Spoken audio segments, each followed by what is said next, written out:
ಅಂದು ಶುಕ್ರವಾರ. ಆಕೆ ಎಂದಿನಂತೆ ಆಫೀಸ್ ಕೆಲಸ ಮುಗಿಸಿ ತನ್ನ ಫ್ಲ್ಯಾಟ್ನತ್ತ ತೆರಳಿದಳು. ಅದಾಗ್ಲೇ ಸಮಯ ಸಂಜೆ 7 ಆಗಿತ್ತು. ಜಾಸ್ತಿ ಕೆಲಸ ಇದ್ದಿದ್ರಿಂದ ಆಫೀಸ್ ಬಿಡೋದು ಲೇಟ್ ಆಗಿತ್ತು. ತನ್ನ ಒಬ್ನೇ ಮಗ ಮನೆಯಲ್ಲಿ ಒಂಟಿಯಾಗಿರುವುದನ್ನು ನೆನೆದು ದಪ ದಪ ಹೆಜ್ಜೆ ಹಾಕುತ್ತಾ ಮನೆಯತ್ತ ತೆರಳಿದಳು.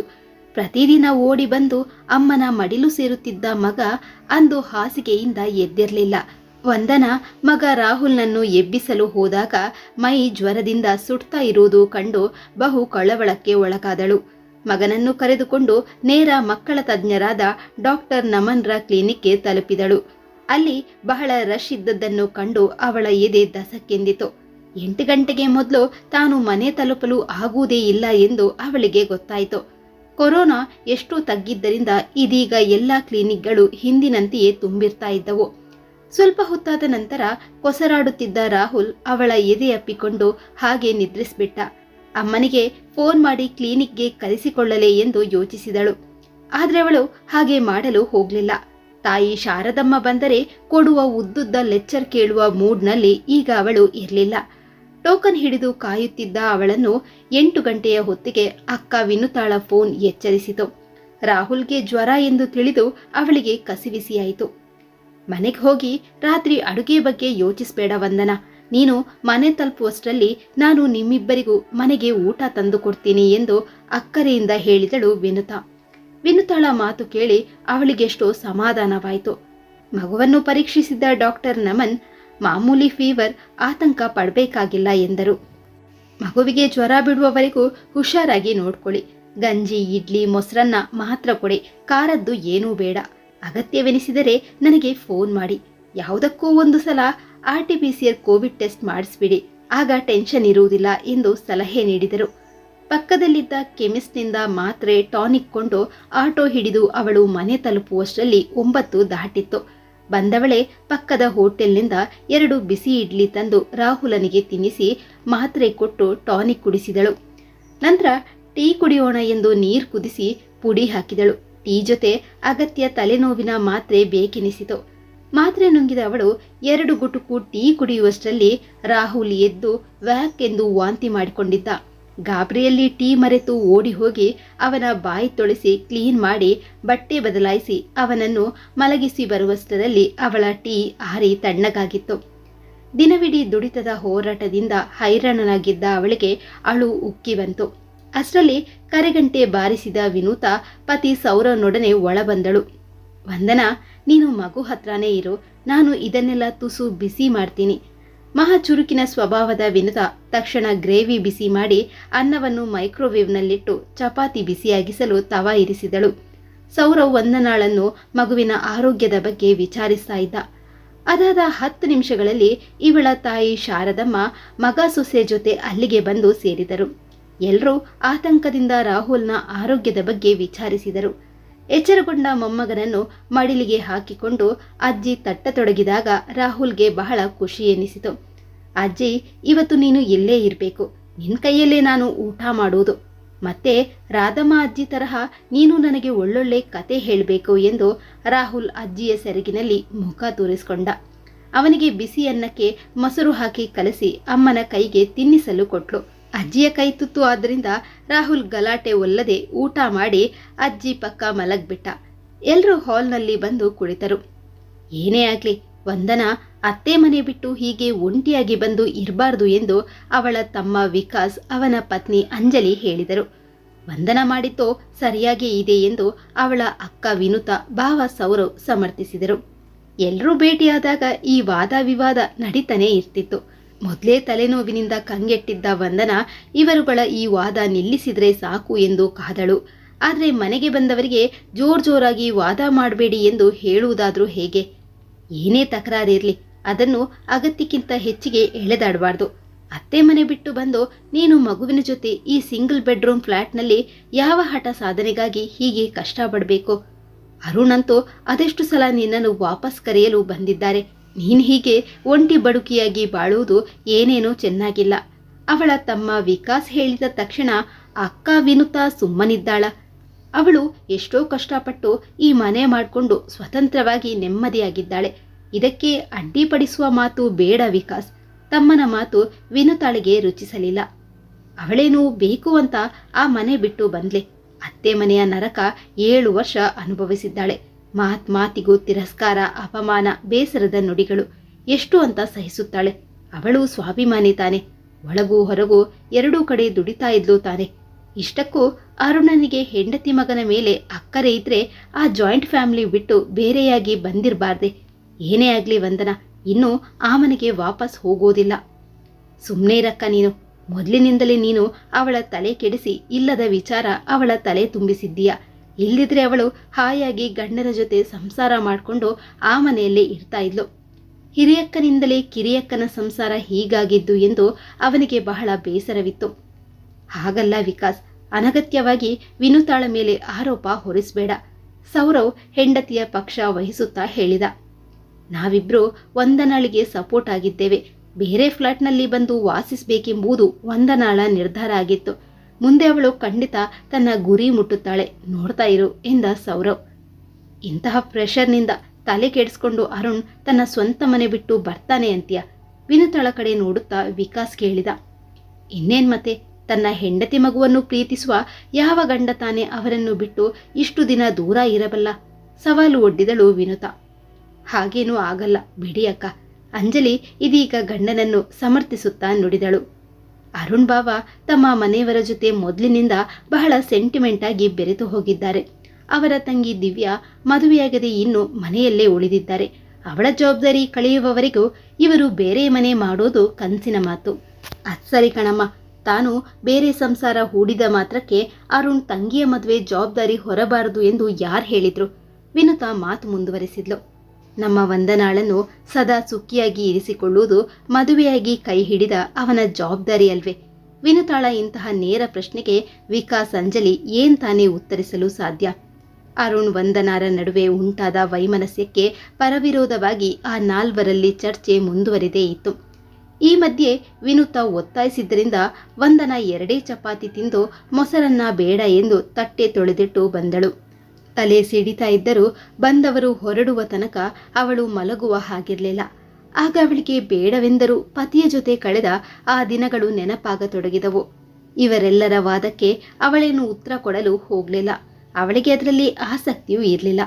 ಇವರುಗಳ ಇಂಥದೇ ವಾದ ವಿವಾದವಿಲ್ಲದ ಅವರ ಚರ್ಚೆ ಕೇಳಿ ಸಾಕಾದ ಅವಳು, ನಾನು ಅತ್ತೆ ಮನೆ ಬಿಟ್ಟು ಬಂದದ್ದು ಸರಿಯೋ ತಪ್ಪೋ ಎಂದು ಈಗ ಚರ್ಚೆ ಮಾಡುವುದರಿಂದ ಏನು ಲಾಭ? ನೀವು ಯಾರು ಏನು ಯೋಚನೆ ಮಾಡಬೇಕಾದ ಅಗತ್ಯ ಇಲ್ಲ. ಮುಂದೆ ಇದರಿಂದ ಏನೇ ಪರಿಣಾಮ ಆಗಲಿ ಅದಕ್ಕೆ ನಾನೇ ಜವಾಬ್ದಾರಿ ಹೊರತು ಬೇರೆ ಯಾರೂ ಅಲ್ಲ. ನೀನು ಒಬ್ಬಂಟೆ ಅಂದ್ಕೋಬೇಡ, ನಾವೆಲ್ಲ ನಿನ್ನ ಜೊತೆಗಿದ್ದೇವೆ ಎಂದು ಅವಳಿಗೆ ಭರವಸೆ ನೀಡುವಂತೆ ಭುಜ ತಟ್ಟಿ ಹೇಳಿದ ವಿನುತಾ ಮನೆಗೆ ಹೊರಡಲು ಸಿದ್ಧಳಾದ್ಲು. ಅರುಣ್ಗೆ ಮಗುವಿಗೆ ಹುಷಾರಿಲ್ಲ ಅಂತ ಖಂಡಿತ ವಿಷಯ ತಿಳಿಸು ಎನ್ನುತ್ತಾ ವಿಕಾಸ್ ಸಹ ಹೊರಡಲು ಎದ್ದ. ವಿಕಾಸ್, ಅಮ್ಮನ್ನ ನಾಳೆ ಬೆಳಿಗ್ಗೆ ಇಲ್ಲಿ ಬಿಟ್ಟು ಹೋಗು. ನಾಳೆ ನಾಡಿದ್ದು 2 ದಿನ ನಮ್ಮ ಆಫೀಸ್ನಲ್ಲಿ ಆಡಿಟಿಂಗ್ ಇದೆ. ನಾನು ಲೀವ್ ಹಾಕುವಂತಿಲ್ಲ. ರಾಹುಲ್ ಜೊತೆ ಅಮ್ಮ ಇರಲಿ ಅಂತ ವಂದನಾ ಹೇಳಿದ್ಲು. ಅಯ್ಯೋ, ನಾಳೆ ನಮ್ಮ ಅತ್ತೆ ಮಾವನ ವೆಡ್ಡಿಂಗ್ ಆ್ಯನಿವರ್ಸರಿ. ನಾವೆಲ್ಲ ಅಲ್ಲಿಗೆ ಫಂಕ್ಷನ್ಗೆ ಬರಬೇಕು ಅಂತ ಕಳೆದ ವಾರವೇ ತಿಳಿಸಿದ್ದರು. ಅಮ್ಮ ಸಹ ಬರ್ತಾ ಇದ್ದಾರೆ. ವಿಕಾಸ್ ಹೇಳಿದಾಗ ಅಂಜಲಿ ಸಹ ಅದನ್ನು ತಪ್ಪಿಸಲಾಗದು ಎಂಬಂತೆ ಮಾತನಾಡಿದಳು. ಹಾಗಿದ್ರೆ ರಾಹುಲ್ನ ನಮ್ಮ ಮನೆಯಲ್ಲೇ ಬಿಟ್ಟು ಹೋಗು ಎಂದಳು ವಿನುತಾ. ಬೇಡ, ಅದು ಸರಿ ಹೋಗಲ್ಲ. ಅಕಸ್ಮಾತ್ ರಾಹುಲ್ದು ಕೋವಿಡ್ ಅಂತ ಆಗಿ ಹೋದ್ರೆ ನಮ್ಮ ಅಮಿತ್ ಸುಮಿತ್ಗೆ ತಗುಲಿದರೆ ಕಷ್ಟ. ಶಾಲೆಗೂ ಹೋಗದೆ ಆನ್ಲೈನ್ ಕ್ಲಾಸ್ ಅಟೆಂಡ್ ಮಾಡ್ತಾ ಇದ್ದಾರೆ ಅವರು. ಇದರ ಬದಲು ಅಮ್ಮ ನಾಳೆ 1 ದಿನ ಫಂಕ್ಷನ್ ಕ್ಯಾನ್ಸಲ್ ಮಾಡಿ ಇಲ್ಲಿಗೆ ಬರುವುದೇ ಸರಿ ಎಂದು ಸೌರವ್ ಖಂಡಿತವಾದಿಯ ಧ್ವನಿಯಲ್ಲಿ ನುಡಿದಾಗ ವಿನುತಾ ಗಂಡನನ್ನು ಎದುರಿಸಲಿಲ್ಲ. ನಾನಿವತ್ತು ರಾತ್ರಿ ಇಲ್ಲಿಯೇ ಉಳಿತಾ ಇದ್ದೆ. ಆದರೆ ನನ್ನ ಔಷಧಿ ಬಾಕ್ಸ್ ಬಿಟ್ಟು ಬಂದಿರುವೆ. ನನ್ನ ಸಿಂಗಲ್ ಕಾಟ್ ಇಲ್ಲದೆ ನನಗೆ ಬೇರೆ ಕಡೆ ನಿದ್ದೆ ಬರುವುದಿಲ್ಲ. ಈಗಂತೂ ರಾಹುಲ್ ನೆಮ್ಮದಿಯಾಗಿ ನಿದ್ದೆ ಮಾಡ್ತಾ ಇದ್ದಾನೆ. ನಾಳೆ ಬೆಳಿಗ್ಗೆ ಕಾಫಿ ಮುಗಿಸಿ ಬೇಗ ಬಂದು ಬಿಡ್ತೀನಿ. ಶಾರದಮ್ಮ ಸಹ ಮಗ ಸೊಸೆ ಜೊತೆ ಹೊರಡುವ ತಯಾರಿ ನಡೆಸಿದ್ರು. ಆಗ ವಂದನಾಳಿಗೂ ಅವರನ್ನು ಅಲ್ಲೇ ಉಳಿಯುವಂತೆ ತಡೆಯಲು ಆಗಲಿಲ್ಲ.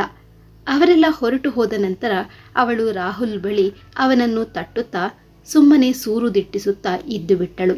ತಮ್ಮ ಕಾರಣಕ್ಕೆ ಬಂಧುಗಳು ಅವರವರ ಮನೆಗೆ ಹೊರಟು ಬಿಡ್ತಾರೆ. ನಮ್ಮ ಮನೆಯಲ್ಲಿ ಉಳಿಯುವವರು ಮಾತ್ರವೇ ನಮ್ಮವರು ಎನಿಸಿ ದುಃಖ ಉಕ್ಕಿ ಬಂದು ಬಿಕ್ಕಿ ಬಿಕ್ಕಿ ಅತ್ತಳು. ದೀಪ ಆರಿಸದೆ ಹಾಗೆ ಮಗನ ಬಳಿ ಅವನನ್ನು ಹಿತವಾಗಿ ತಟ್ಟುತ್ತಾ ಮಲಗಿಬಿಟ್ಟಳು. ನಿದ್ದೆ ಮಾರು ದೂರ ಸರಿದಿತ್ತು. ಯೋಚಿಸಿದಷ್ಟು ಸಮಸ್ಯೆ ದಟ್ಟವಾಗುತ್ತದೆ ಎಂದು ಎದ್ದು ಹೋಗಿ ನೀರು ಕುಡಿದು ದೀಪ ಆರಿಸಿ ಮಲಗ್ಬಿಟ್ಲು. ಬೆಳಿಗ್ಗೆ ಎದ್ದು ಅವಳು ದೈನಂದಿನ ಕೆಲಸಗಳಿಗೆ ತೊಡಗಿಕೊಂಡು ಕಾಫಿ ಕುಡಿಯುವಷ್ಟರಲ್ಲಿ ರಾಹುಲ್ನ ಕೋವಿಡ್ ರಿಪೋರ್ಟ್ ನೆಗೆಟಿವ್ ಎಂದು ಬಂದಾಗ ನೆಮ್ಮದಿಯ ನಿಟ್ಟುಸಿರಿಟ್ಟಳು. ಮಗುವಿನ ಹಣೆ ಮುಟ್ಟಿ ನೋಡಿದಾಗ ಜ್ವರ ಬಿಟ್ಟಿದ್ದು ಅವಳ ಚಿಂತೆ ನಿವಾರಿಸಿತು. ಆಫೀಸ್ಗೆ ಹೊರಡುವುದಕ್ಕೆ ಬೇಕಾದ ತಯಾರಿ ನಡೆಸಿದಳು. 8 ಗಂಟೆ ದಾಟಿದರೂ ಅಮ್ಮನ ಸುಳಿವಿಲ್ಲ. 2 ಸಲ ಫೋನ್ ಮಾಡಿದ ನಂತರ ಇವಳು ತಿಂಡಿ ರೆಡಿ ಮಾಡುವಷ್ಟರಲ್ಲಿ 9 ಗಂಟೆಗೆ ತಮ್ಮ ಅಮ್ಮನನ್ನು ಇವಳ ಬಳಿ ಬಿಟ್ಟು ಹೊರಡಲು ಅನುವಾದ. ಯಾಕಮ್ಮ ಬರುವುದು ತಡ? ತುಸು ಸಲುಗೆಯಿಂದ ಅಮ್ಮನತ್ತ ರೇಗುತ್ತಲೇ ಬೇಗ ಬೇಗ ಲಂಚ್ ಬಾಕ್ಸ್ ಸಿದ್ಧಪಡಿಸಿ ಹೊರಡಲು ತಯಾರಾದ್ಲು. ಹಾಯಾಗಿ ಫಂಕ್ಷನ್ಗೆ ಹೋಗಲಾಗದೆ ಇಲ್ಲಿ ಮೊಮ್ಮಗನ ಬಳಿ ಉಳಿಯಬೇಕಾಯ್ತಲ್ಲ ಎಂದು ಶಾರದಮ್ಮನಿಗೆ ಸಿಟ್ಟು ಬಂದು ಗೊಣಗುತ್ತಾ ಸುಮ್ಮನಾದ್ರು. ಅಮ್ಮ ತಮ್ಮೊಂದಿಗೆ ಬರಲಿಲ್ಲ ಎಂಬ ಸಿಟ್ಟನ್ನು ಅಕ್ಕನ ಮೇಲೆ ಕಾರುತ್ತಾ ವಿಕಾಸ್ ಸಿಡಿದು, ಅಮ್ಮ ಮನೆಯಿಂದ ಹೊರಡುವುದೇ ಅಪರೂಪ, ಇವತ್ತು ಇದಕ್ಕೂ ಕಲ್ಲು ಬಿತ್ತು. ನೀನು ಆಫೀಸ್ಗೆ ಹೊರಡಲು ಇಷ್ಟೊಂದು ಅರ್ಜೆಂಟ್ ಯಾಕೆ? ರಜೆ ದಿನ ನಾನು ನೆಮ್ಮದಿಯಾಗಿ ನಿದ್ರಿಸಲಾಗದೆ ಬೆಳಿಗ್ಗೆ ಬೇಗ ಎದ್ದು ಅಮ್ಮನನ್ನು ಹೊರಡಿಸಿ ಕರೆತರುವಷ್ಟರಲ್ಲಿ ಸಾಕಾಯ್ತು. ಕೆಲಸಕ್ಕೆ ಹೋಗುವ ನಿನ್ನಂಥ ಹೆಂಗಸರು ಸದಾ ತಲೆ ಕೆಡಿಸಿಕೊಂಡು ಬೇರೆಯವರ ನೆಮ್ಮದಿ ಹಾಳು ಮಾಡುವುದೇ ಹಾಗೆ ಹೋಗುತ್ತದೆ. ಎಲ್ಲರೂ ಬಂದು ಸದಾ ನಿನಗೆ ಹೆಲ್ಪ್ ಮಾಡ್ತಾ ಇರಲಿ ಅಂತ್ಯ. ನಮಗೂ ನಮ್ಮದೇ ಸಂಸಾರ ತಾಪತ್ರಯ ಅನ್ನೋದು ಇರಲ್ವೇ? ನೀನ್ ಕರೆದಾಗಲೆಲ್ಲ ಬಂದು ನಿನಗೆ ಸೇವೆ ಮಾಡುವುದೆಂದೇ ನಮಗೆ ಕೆಲಸವೇ? ವಿಕಾಸ್ ಅಕ್ಕನನ್ನು ತರಾಟೆಗೆ ತೆಗೆದುಕೊಂಡಿದ್ದ. ತಮ್ಮನ ಮಾತು ಅವಳ ಕೋಪ ಕೆರಳಿಸಿತು. ನಂತರ ಇಬ್ಬರ ನಡುವೆ ದೊಡ್ಡ ವಾಗ್ವಾದವೇ ನಡೆಯಿತು. ಅರ್ಧ ಗಂಟೆ ತಡವಾಗಿ ಆಫೀಸ್ ತಲುಪಿದ ವಂದನಾ ಅಷ್ಟರಲ್ಲಿ ಆಡಿಟಿಂಗ್ನವರು ಬಂದು ಬಿಟ್ಟಿದ್ದರಿಂದ ಬೇಗ ಬೇಗ ಅವರು ಕೇಳಿದ ಫೈಲ್ ಕೊಡಬೇಕಾಯ್ತು. ತಡವಾಗಿದ್ದಕ್ಕೆ ಬಾಸ್ನಿಂದ ಬೈಗೋಳ ಕೇಳಬೇಕಾಯ್ತು. ಎಷ್ಟೋ ಜನರಿಗೆ ಇನ್ನೂ ವರ್ಕ್ ಫ್ರಮ್ ಹೋಮ್ ಮುಂದುವರೆದಿತ್ತು. ಅವರೇ ಪುಣ್ಯವಂತರು. ಇಂತಹ ಎಷ್ಟೋ ಖಾಸಗಿ ಕಂಪನಿಗಳಲ್ಲಿ ಆಫೀಸ್ಗೆ ಹೋಗಿ ತಡಾಗಿ ಬೈಗುಳ ಕೇಳುವ ಗೋಜಿರಲಿಲ್ಲ. ಬಂದದ್ದನ್ನು ಎದುರಿಸಲೇಬೇಕೆಂದು ಹಲ್ಲು ಕಚ್ಚಿ ಕೆಲಸ ಮುಂದುವರಿಸಿದ್ಲು. ಲಂಚ್ ಟೈಮ್ ಮತ್ತು ಸಂಜೆ 4 ಗಂಟೆ ಹೊತ್ತಿಗೆ ಮಾತ್ರ ಅಮ್ಮನಿಗೆ ಫೋನ್ ಮಾಡಿ ರಾಹುಲ್ನ ಆರೋಗ್ಯ ವಿಚಾರಿಸಲು ಸಾಧ್ಯವಾಗಿತ್ತು. ಔಷಧಿಯ ಪ್ರಭಾವದಿಂದ ಅವನ ಜ್ವರ ಎಷ್ಟೋ ತಗ್ಗಿತ್ತು. ನಿಶಕ್ತಿ ಸುಸ್ತಿನಿಂದ ಹಿಂದಿನ ಗೆಲುವು ಇರಲಿಲ್ಲ ಅಷ್ಟೇ. ಈ ಮಧ್ಯೆ ಅರುಣ್ನಿಂದ ಒಮ್ಮೆ ಕಾಲ್ ಬಂದಿತ್ತು. ಪತಿ ಪತ್ನಿ ನಡುವೆ ಆತ್ಮೀಯತೆಯ ಮಾತುಗಳು ನಡೆದು ಎಷ್ಟು ಕಾಲವಾಗಿತ್ತೋ ಏನೋ. ಇವಳು ಬೇರೆ ಫ್ಲಾಟ್ಗೆ ಬಂದಾಗಿನಿಂದ ವಾರಕ್ಕೊಮ್ಮೆ ಔಪಚಾರಿಕತೆಯ ಮಾತುಕತೆ ನಡೀತಾ ಇತ್ತಷ್ಟೇ. ಮಗನಿಗೆ ಜ್ವರ ಎಂದು ತಿಳಿದು ಅರುಣ್ ಆತಂಕ ವ್ಯಕ್ತಪಡಿಸಿದ. ಅದಕ್ಕಾಗಿ ನೀವೇನೂ ಚಿಂತಿಸಬೇಕಾಗಿಲ್ಲ, ಹೆತ್ತವಳು ನಾನಿದ್ದೀನಿ, ಹೇಗೋ ನೋಡ್ಕೋತೀನಿ. ಅಮ್ಮ ಮನೆಗೆ ಬಂದಿದ್ದಾರೆ, 2 ದಿನ ಮೊಮ್ಮಗನನ್ನು ಸುಧಾರಿಸಿಯೇ ಹೋಗ್ತಾರೆ ಎಂದು ಹೆಚ್ಚಿಗೆ ಮಾತನಾಡಲು ಅವಕಾಶ ಕೊಡದೆ ಲೈನ್ ಕಟ್ ಮಾಡಿದಳು. ಅಂತೂ ಅವಳು ಕೆಲಸ ಮುಗಿಸಿ ಮನೆ ತಲುಪುವಷ್ಟರಲ್ಲಿ ಗಂಟೆ 7 ಆಗಿತ್ತು. ರಾಹುಲ್ ತಂದೆ ಜೊತೆ ಆಡುತ್ತಾ ಹಾಲ್ನಲ್ಲಿದ್ದ. ಇದನ್ನು ನೋಡಿ ಅವಳಿಗೆ ಶಾಕ್ ಆಯ್ತು. ಇವಳ ಈ ಮನೆಗೆ ಕಾಲಿಡುವುದಿಲ್ಲ ಅಂತ ಅವನು ಪ್ರಮಾಣ ಮಾಡಿದ್ದ.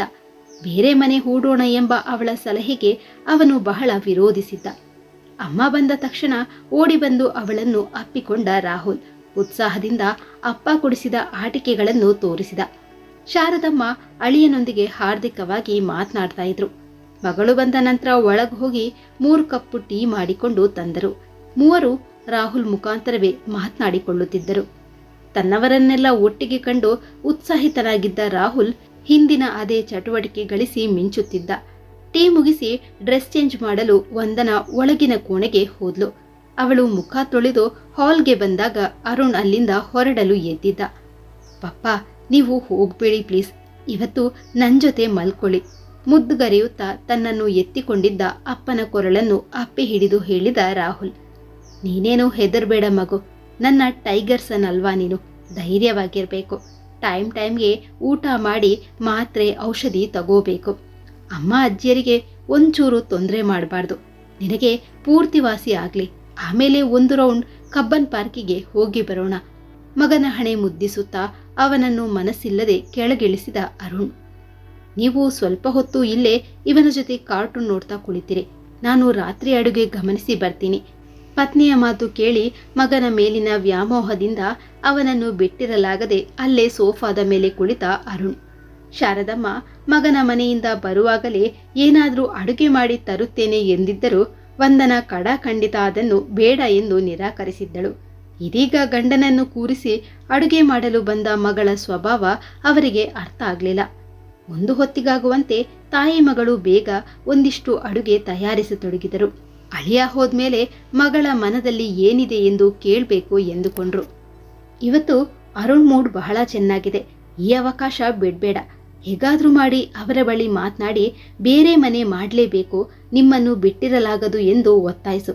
ಖಂಡಿತ ಇವತ್ತು ಬೇಡ ಎನ್ನಲಾರ ಎಂದು ಮಗಳನ್ನು ಪುಸಲಾಯಿಸಿದರು. ನಂತರ ಆಟೋ ಸಿಗಲು ತಡ ಆಯಿತೆಂದು 8 ಗಂಟೆಯ ಹೊತ್ತಿಗೆ ಮನೆಗೆ ಹೊರಡಲು ಸಿದ್ಧರಾದರು ಶಾರದಮ್ಮ. ತಂದೆ ಬಂದ ಖುಷಿಯಲ್ಲಿ ಗಲಾಟೆ ಮಾಡದೆ ಅಜ್ಜಿಗೆ ಟಾಟಾ ಹೇಳಿದ ರಾಹುಲ್.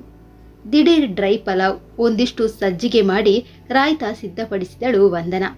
ಅಮ್ಮನೂ ಸಹಾಯ ಮಾಡಿದ್ದರಿಂದ ಬೇಗ ಬೇಗ ಎಲ್ಲ ಮುಗಿಸಿ ಅರ್ಧ ಗಂಟೆಯಲ್ಲಿ ಡೈನಿಂಗ್ ಟೇಬಲ್ ಮೇಲೆ ಎಲ್ಲ ಅಣಿಗೊಳಿಸಿದಳು. ಮಗನ ಜೊತೆ ಅಷ್ಟು ಹೊತ್ತು ಸಂತೃಪ್ತಿಯಿಂದ ಕಳೆದಿದ್ದರಿಂದ ಅರುಣನಿಗೆ ಹೃದಯ ತುಂಬಿ ಬಂದಿತ್ತು. 3 ತಿಂಗಳ ಸುದೀರ್ಘ ಅವಧಿಯ ಬಳಿಕ ಅಂದು ಮಗನ ಜೊತೆ ಸಮಯ ಕಳೆದಿದ್ದ. ಅರುಣ್ ಜೊತೆ ವಾದಕ್ಕೆ ಅವಕಾಶ ಮಾಡಿಕೊಳ್ಳದಂತೆ ವಂದನಾ ಹಗುರವಾಗಿ ನಗು ನಗುತ್ತಾ ಮಾತನಾಡತೊಡಗಿದಳು. ತಂಗಿಯ ಮದುವೆಗಾಗಿ ಸಂಬಂಧ ಬರತೊಡಗಿವೆ, ಆದಷ್ಟು ಬೇಗ ಸರಳ ಮದುವೆ ಮುಗಿಸ್ಬೇಕು ಎಂದು ಅರುಣ್ ಹೇಳ್ತಾ ಇದ್ದ. ತಮ್ಮ ಆಫೀಸಿನ ಕಷ್ಟ ಸುಖ ಮಾತನಾಡಿಕೊಂಡರು. ರಾಜಕೀಯ ಸಿನಿಮಾ ಚರ್ಚೆಯೂ ಆಯಿತು. ಸುಮಾರು 2 ಗಂಟೆಗಳ ಕಾಲ ಯಾವ ತಕರಾರು ವಾದ ವಿವಾದ ಇಲ್ಲದೆ ಅವರ ಸಂಭಾಷಣೆ ನೆಮ್ಮದಿಯಾಗಿ ಮುಂದುವರೆದಿತ್ತು. ರಾಹುಲ್ಗಂತೂ ತಂದೆ ತಮ್ಮ ಜೊತೆ ಅಷ್ಟು ಹೊತ್ತು ಕಳೆದು ಊಟ ಮಾಡಿಸಿದ್ದು ಬಹಳ ಇಷ್ಟವಾಯಿತು. ಅರುಣ್ ಮಗನನ್ನು ಮಲಗಿಸಲು ಹೋದಾಗ ವಂದನಾ ಎಲ್ಲ ಪಾತ್ರೆ ಒಳಗಿರಿಸಿ ಡೈನಿಂಗ್ ಟೇಬಲ್ ಶುಚಿ ಮಾಡಿದಳು. ಮಗನನ್ನು ಮಲಗಿಸಿ ಬಂದ ನಂತರ ಅರುಣ್ ಹೇಳಿದ, ನಾನಿನ್ನು ಹೊರಡ್ತೇನೆ, 9 ಗಂಟೆ ಮೇಲಾಯಿತು ಎಂದ. ಏನೂ ಉತ್ತರಿಸದೆ ವಂದನಾ ಸುಮ್ಮನೆ ಒಳಗೆ ಹೋದಳು. ಅರುಣನ ಮುಖದಲ್ಲಿ ಗೊಂದಲ ಮೂಡಿತು. ಯಾವುದೋ ಮಾಯದಲ್ಲಿ ರಾಹುಲ್ ಎದ್ದು ಬಂದು ಮತ್ತೆ ತಂದೆಯ ಕೈ ಹಿಡಿದಿದ್ದ. ವಂದನಾ ಒಳಗಿನಿಂದ 2 ಸೂಟ್ಕೇಸ್ ಹಿಡಿದು ಬಂದಳು. ಅದರಲ್ಲಿ ಅವಳ ಮತ್ತು ಮಗನ ಅಗತ್ಯದ ಬಟ್ಟೆ ಬರೆಗಳಿದ್ದವು. ಈ ಸೂಟ್ಕೇಸ್ ಹೊರಗಿಡಿ, ನಾನು ಬೀಗ ಹಾಕಿ ಉಬರ್ ಟ್ಯಾಕ್ಸಿ ಬುಕ್ ಮಾಡ್ತೀನಿ ಎಂದಳು. ಓ, ನೀನು ನನ್ನ ಜೊತೆ ಮನೆಗೆ ಬರ್ತೀಯಾ ತಾನೆ? ಖುಷಿಯಿಂದ ಅವಳ ಕೈ ಹಿಡಿದುಕೊಳ್ಳುತ್ತಾ ಅರುಣ್ ಕೇಳಿದ. ನೀನು ಮನಸ್ಸು ಬದಲಾಯಿಸುವ ಮೊದಲು ನಾನೇ ಆಟೋ ತರ್ತೀನಿ ಇರು ಎಂದ. ರಾಹುಲ್ ಓಡಿ ಬಂದು ಅಪ್ಪ ಅಮ್ಮ ಇಬ್ಬರ ಕುತ್ತಿಗೆಗೆ ಒಟ್ಟಿಗೆ ಕೈ ಹಾಕಿ ತನ್ನ ಖುಷಿ ಹಂಚಿಕೊಂಡ. ಹೌದು, ಈ ಮನೆಯಿಂದ ಆ ಮನೆಗೆ ಬರುವುದರಿಂದ ನಮ್ಮ 3 ಮನಸ್ಸು ಸರಿ ಹೋಗುವುದಾದ್ರೆ ಇದೇ ಮನೆಯಲ್ಲಿ ಇರಬೇಕು ಅಂತ ನಾನ್ಯಾಕೆ ಹಠ ಹಿಡಿಯಲಿ? ನಮ್ಮ ಅಭಿಪ್ರಾಯ ಬದಲಾಗಿತ್ತೇ ಹೊರತು ನಮ್ಮಿಬ್ಬರ ಮನಸ್ಸು ಮುರಿದಿರಲಿಲ್ಲ. ರಾಹುಲ್ ಅಂತೂ ನಿಮ್ಮೆಲ್ಲರನ್ನೂ ಬಿಟ್ಟಿರಲಾಗದೆ ಮಂಕಾಗಿ ಬಿಡ್ತಾ ಇದ್ದ. ಇವತ್ತು ಸಹ ನಮ್ಮಮ್ಮನ ಬಳಿ ನಿಮ್ಮಮ್ಮನ ಬಗ್ಗೆ ಹೇಳುತ್ತಾ ಕತೆ ಕೇಳಿಸಿಕೊಂಡ. ಎಲ್ಲರ ಮನಸ್ಸು ಬೆರೆತು ಒಂದಾಗಿರುವ ಕಡೆ ನೆಮ್ಮದಿಯಾಗಿ ಬಾಳುವುದೇ ನಮ್ಮ ಮನೆ ಅನಿಸುತ್ತೆ. 4 ಗೋಡೆಗಳ ಆಸರೆ ಪಡೆದು ನಾನು ಬೇರೆ ಇರ್ತೀನಿ ಅಂತ ಹಠ ಹಿಡಿದು ನಾನೇನು ಸಾಧಿಸಲಿ ಎಂದು ಅವಳು ಪತಿಯ ತೋಳಿನ ಆಸರೆ ಪಡೆಯುತ್ತಾ ಬಿಕ್ಕಳಿಸಿದಾಗ ಅರುಣ್ ಅವಳನ್ನು ಎದೆಗಾನಿಸಿಕೊಂಡ. ರಾಹುಲ್ ಖುಷಿಯಿಂದ ಇಬ್ಬರನ್ನು ಒಟ್ಟಿಗೆ ತಪ್ಕೊಂಡ. ಈ ಕತೆ ನಿಮಗೆ ಇಷ್ಟ ಆಗಿದೆ ಅಂತ ಅಂದ್ಕೊಂಡಿದ್ದೇನೆ. ಇಷ್ಟ ಆಗಿದ್ರೆ ವಿಡಿಯೋಗೊಂದು ಲೈಕ್ ಹಾಗೂ ಕಮೆಂಟ್ ಮಾಡೋದನ್ನ ಮರಿಬೇಡಿ. ಹಾಗೆ ಪ್ಲೀಸ್ ಸಬ್ಸ್ಕ್ರೈಬ್ ಕೂಡ ಮಾಡ್ಕೊಳ್ಳಿ. ಧನ್ಯವಾದಗಳು.